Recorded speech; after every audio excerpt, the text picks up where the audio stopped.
Hi, welcome to చేతన media.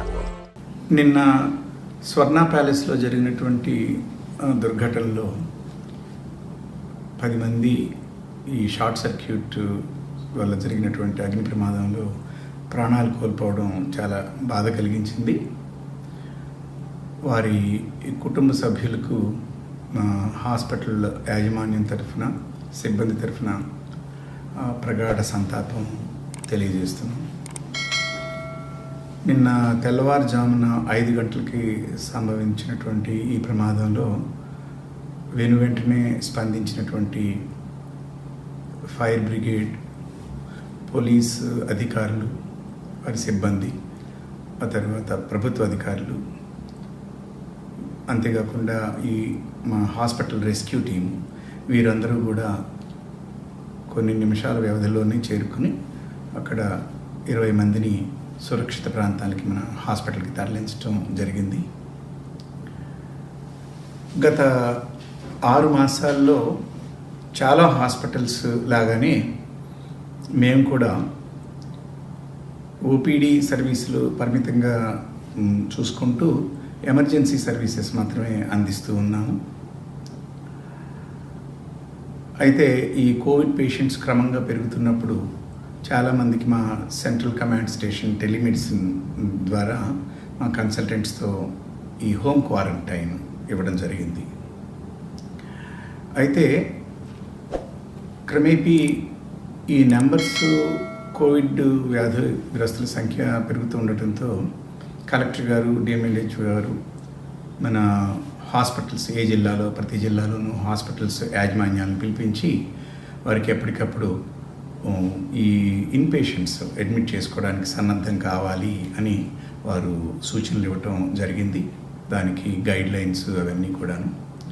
దానికి అనుగుణంగానే మేము విజయవాడ ఎంజీ రోడ్డులోను, అంతేకాకుండా ఒంగోలు మన సంఘమిత్ర హాస్పిటల్లో సిబ్బందిని ట్రైనింగ్ అది చేసి ఒక శాస్త్రీయ పద్ధతుల్లోనే తర్వాత కొన్ని పడకలు మేము కేటాయించడం జరిగింది. అయితే మాకు ఫస్ట్ పేషెంటు పెట్టినప్పుడు ఎంజీ రోడ్లో కేవలం ఒక్క పేషెంట్నే పెట్టాము. ఒక 2 వారాల పాటు అది కొంచెం క్రిటికల్ ఫేజ్లోకి వెళ్ళి వారు కోలుకుని తర్వాత వారిని డిశ్చార్జ్ చేయడం జరిగింది.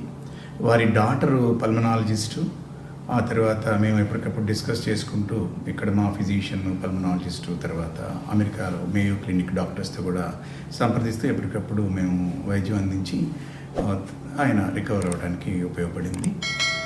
అయితే ఆయన బయటకు వెళ్ళిన తర్వాత చాలామంది మా ఓల్డ్ పేషెంట్స్ ఫోన్ చేసి మాకు కూడా కోవిడ్ అటాక్ అయింది, మీ దగ్గరికి వచ్చి మేము అడ్మిట్ అవుతాము అని అడగడం జరుగుతుందో మేము అడ్మిట్ చేయడం ప్రారంభించాం. అయితే కొద్ది రోజుల్లోనే హాస్పిటల్ బెడ్స్ పరిమితి మించిపోవడంతో ఎంతోమంది ఫోన్స్ చేసినప్పటికీ పాత పేషెంట్స్ కానీ, ప్రజాప్రతినిధులు కానీ, లేకపోతే ప్రభుత్వ అధికారులు కానీ చేసినా కూడా కేవలం 10% మందికి కూడా మేము బెడ్స్ కేటాయించలేకపోయాం. అయితే ఈ సమయంలో నెమ్మదిగా మిగతా హాస్పిటల్స్ కూడా మొదలుపెట్టడం వల్ల కొంత ప్రెషర్ రిలీవ్ అయింది. అయితే ఈ మధ్యలో మనకి గత 2 మాసాల నుంచి చాలామంది పేషెంట్స్ అటు హోమ్ క్వారంటైను లేకపోతే వీలు కాని పక్షంలో, అలాగే హాస్పిటల్ కూడా ఇమీడియట్గా అడ్మిషన్ అవసరం లేని వాళ్ళు మరొక సెగ్మెంటు, అంటే ఇంట్లో చిన్నపిల్లలు ఉండడం కానీ లేకపోతే పెద్దవాళ్ళు ఉండడం వల్ల కానీ వారికి ఇంట్లో సౌకర్యం లేదు, మోడరేట్ డిసీజ్, కొన్నిసార్లు వాళ్ళకి ఇంజెక్షన్స్, ట్యాబ్లెట్స్ అవన్నీ కొంచెం క్లోజ్ మానిటరింగ్ చేయాల్సి వచ్చేటట్టు అలా ఉన్నప్పుడు వారికి ఒక హోటల్ ఐసోలేషన్ సెంటర్స్ ఈ దేశంలో కానీ కొన్ని రాష్ట్రాల్లో ప్రారంభించడం చూసి ఇక్కడ వర్క్ లోడ్ పెరుగుతూ ఉంది, వాళ్ళు చాలామంది రిక్వెస్ట్ చేస్తున్నారు కాబట్టి మేము కూడా కలెక్టర్ గారికి, డిఎంఎల్హెచ్ గారికి చెప్తే మీరు కూడా వాటి పర్మిషన్ ఇవ్వడం జరిగింది. మేము 2 హోటల్స్తో మాట్లాడి మేము స్టాఫ్కి ట్రైనింగ్ ఇవ్వడం, తర్వాత స్టాండర్డ్ ఆపరేటింగ్ ప్రొసీజర్స్, ఒకవేళ హోటల్లో పెట్టినట్లయితే మనం ఎలా చేయాలి, వాళ్ళకి ఎప్పుడు హాస్పిటల్కి షిఫ్ట్ చేయాలి, ఎప్పుడు డిశ్చార్జ్ చేయాలి, ఎప్పుడు అడ్మిట్ చేయాలి అనేటటువంటి మార్గదర్శకాలు పెట్టుకుని మేము ఎస్ఓపిలో మేము చేయటం జరిగింది. ఈ హోటల్స్తో ఒప్పందం ఎట్లా అంటే హోటల్ మేనేజ్మెంట్ వాళ్ళు చూసుకునేటట్టు ఫెసిలిటీస్ కానీ అవన్నీను, అండ్ మెడికల్ సర్వీసెస్ మాత్రం మేము చూసుకునేటట్టు మేము అంగీకరించి సుమారుగా ఒక 200 పైగా పేషెంట్స్ని మోడరేట్ డిసీజ్ సివియర్లోకి వెళ్లకుండా వాళ్ళందరికీ కూడా స్వస్థత చేకూర్చి మేము డిశ్చార్జ్ చేయడం జరిగింది.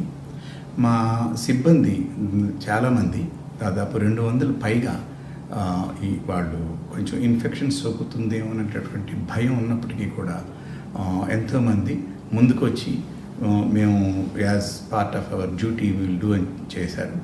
అయితే దురదృష్టం కొద్దీ నిన్న జరిగినటువంటి సంఘటన అందరినీ కూడా కలిచివేసింది.